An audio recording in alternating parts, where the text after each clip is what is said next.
महंगी महंगी यूनिवर्सिटी, ये बड़े बड़े कैंपस, यहाँ आम आदमी की हिम्मत नहीं पड़ती अपने बच्चों को पढ़ाने की। और जो हिम्मत करता भी है ना, वो बहुत कुछ दांव पर लगा देता है, बहुत शौक अपने मार देता है, सिर्फ इसलिए कि उसकी बेटी पढ़ जाए, कुछ कर जाए, अपने पैरों पे खड़ी हो जाए। शौक तो बाद में भी पूरे कर लेंगे, और उसके लिए वो जो भी कॉम्प्रोमाइज़ करता है वो हम सोच भी नहीं सकते। लेकिन उस माँ बाप की सोचिए जिनकी बेटी की इस कैंपस में लाश मिली है, जिनकी बेटी ने यहाँ पर सुसाइड कर लिया है। नमस्कार, मैं हूँ विपुल मिश्रा और आप देख रहे हैं under cover news. Greater Noida की ये शारदा यूनिवर्सिटी है। शारदा यूनिवर्सिटी में एक बच्ची ने सुसाइड कर लिया। BDS सेकेंड ईयर की छात्रा थी, उसने सुसाइड कर लिया। आरोप किस पर लगा है? आरोप लगा है 2 टीचरों पे, और आरोप क्या है? मानसिक उत्पीड़न का।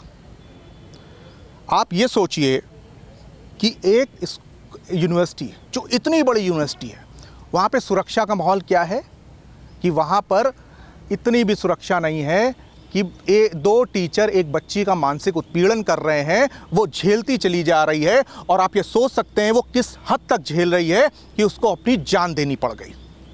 अब उस बच्ची का सुसाइड नोट मैं आपको पढ़ के सुनाता हूँ।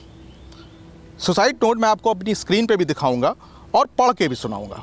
सुनिए, बड़ा हैरान करने वाला सुसाइड नोट है, और ये इतनी बड़ी यूनिवर्सिटी में इस तरह का सुसाइड नोट बहुत बड़ी चीज़ है। ये बच्ची जो है वो लिखती है कि अगर मेरी मौत हुई तो इसके लिए PCP और डेंटल मेडिकल के टीचर जिम्मेदार होंगे।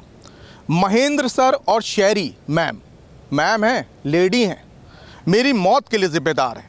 उन्होंने मुझे मानसिक रूप से प्रताड़ित किया, मुझे अपमानित किया। उनकी वजह से लंबे समय से डिप्रेशन में हूँ।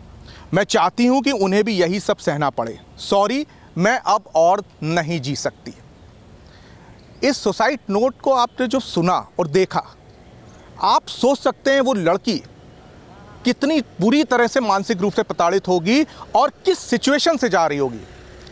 सुसाइड कब करता है इंसान? जब उसके पास कोई चारा नहीं रह जाता है, तब वो सुसाइड करता है। आप ये समझ लीजिए कि इस यूनिवर्सिटी ने इतना मजबूर कर दिया कि अब उसके पास कोई भी चारा नहीं था। ग्रेटर नोएडा की ये यूनिवर्सिटी है शारदा यूनिवर्सिटी, और इस शारदा यूनिवर्सिटी में 12वीं मंजिल में हॉस्टल में उसका शव मिला है। फांसी के फंदे से वो लटकी हुई थी। और सबसे मज़ेदार बात आप ये सुनिए कि इसमें यूनिवर्सिटी जो है, यूनिवर्सिटी सिर्फ ये पल्ला झाड़ रही है कि जो 2 टीचर थे उनको हमने सस्पेंड कर दिया है और पुलिस ने उनको हिरासत में ले लिया है। लेकिन एक बात और है, जो परिवार है बच्ची का, उसने कई टीचरों पर आरोप लगाए हैं।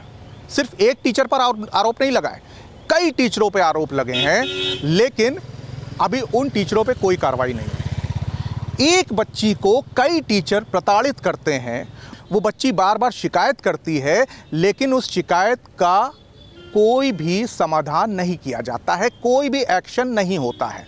उसके बाद इस चमचमाती यूनिवर्सिटी में उस बच्ची की लाश मिलती है। आप सोचिए, जिन माँ बाप ने अपनी गाढ़ी कमाई लगाई थी बच्ची को कुछ बचाने के लिए, आज वो यहाँ से अपना शव लेकर गए हैं। शर्म आती है, शर्म आती है ऐसी यूनिवर्सिटी पे, ऐसे सिस्टम पे, जिन्हें अपने पैसे का इतना गुमान है उन्हें अपने पैसे का, कि वो ये सोचते ही नहीं है कि ये यूनिवर्सिटी जो है वो सुरक्षित है कि नहीं है। इस यूनिवर्सिटी में अगर एक लड़की, वो भी लड़की है, अगर एक लड़की शिकायत कर रही है कि मेरा मानसिक उत्पीड़न हो रहा है, तो उस पर कोई कार्रवाई नहीं की जा रही है। इतना गुमान क्यों है? अगर उस लड़की की शिकायत पर कार्रवाई होती तो आज वो जिंदा होती। और सबसे बड़ा सवाल ये है कि जब भी ऐसी यूनिवर्सिटी में या यहाँ पर कोई भी ऐसी घटना होती है तो 2-3 लोगों को सस्पेंड किया जाता है, PRO आते हैं, अपना बयान देते हैं, जांच चल रही है और बात ख़त्म। जब किसी फैक्ट्री में, जब किसी दुकान में, जब किसी कंपनी में कोई घटना होती है तो मालिक पे भी केस दर्ज हो जाता है। लेकिन यहाँ पे जो ऊपर बैठे लोग हैं उन पर कोई आंच नहीं आती। एक कार्रवाई के नाम पे एक कमेटी गठित होती है और वो कमेटी अपनी जांच करती रहती है, और कुछ लोगों को जो कसूरवार हैं या नहीं है या जो भी हैं उनको अरेस्ट किया जाता है। 2 टीचर जिनके नाम आए उनको अरेस्ट कर लिया गया, लेकिन 3 टीचर जिनका परिवार नाम ले रहा है उन पे कार्रवाई नहीं हुई। और अगर 5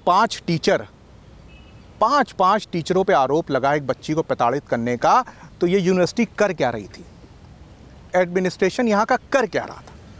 लेकिन सबसे बड़ी बात यह है कि 5 टीचर हैं, 2 को सस्पेंड कर दिया गया है, 3 के नाम परिवार वाले ले रहे हैं। और उसके बाद यूनिवर्सिटी क्या करती है, कार्रवाई करेगी, कमेटी गठित करेगी और जांच चलती रहेगी।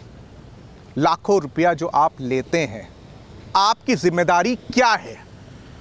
जो लोग लोन लेते हैं, अपने शौक मारते हैं, अपनी गाढ़ी कमाई को यहाँ पे लाके दे देते हैं कि उनकी बच्ची पढ़ सके, अपने पैरों पे खड़ी हो सके, वो जो लाखों रुपए जिसके पास जाते हैं उसकी जिम्मेदारी क्या है? सबसे बड़ा सवाल ये है। आप भी हमें बताइए कि यूनिवर्सिटी पर क्या कार्रवाई होनी चाहिए।